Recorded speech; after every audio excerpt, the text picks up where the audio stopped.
So what is this budget crisis and debt ceiling crisis? Don't forget, the spending limit is not only government crisis development.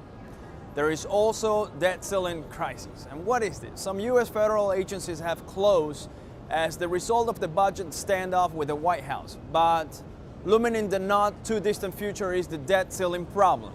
The U.S. government has begun implementing the final extraordinary measures to pay bills ahead of an October 17 deadline for Congress to approve new government borrowings, according to the Treasury Secretary Jack Lew.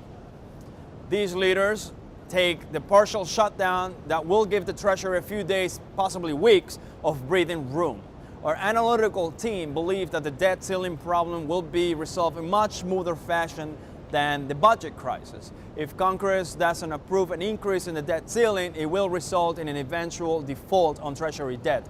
That's not going to happen. But politics puts this situation in a different way. The Obama administration has said that it will not negotiate over the debt ceiling, arguing Congress needs to act because the issue isn't whether to approve new spending, but whether the government should pay the bills it has already racked up. On the other hand, the Republicans made it very clear that they will expect some sort of concession in exchange for voting to raise the debt ceiling. The debate has yet to begin in the earnest. However, as congressional leaders and the White House wrestle with a more immediate fiscal fight over the funding of the government. So to all this, what does this all really mean? We need to understand clearly the differences between debt limit crisis from an actual government shutdown.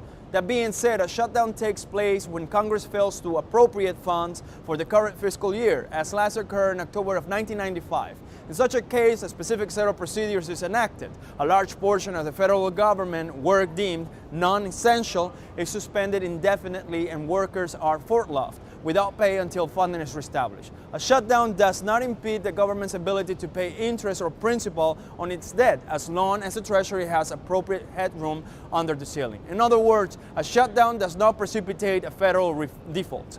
On the other hand, if Congress fails to raise the debt limit, the government can no longer borrow funds, but federal operations may continue for the period the Treasury is able to use existing revenue or secure additional resources through a special measure. Therefore, most employees will continue to be paid, at least in the short term. However, Treasury's continuing inability to borrow further capital would eventually lead to a default, assuming radical revenue increases or spending decreases are not yet instituted. Most of our experts agree that the potential negative consequences of a debt limit debacle are much greater and far-reaching than that of a shutdown, particularly given that the risk of a government default that would jeopardize the full faith of the U.S.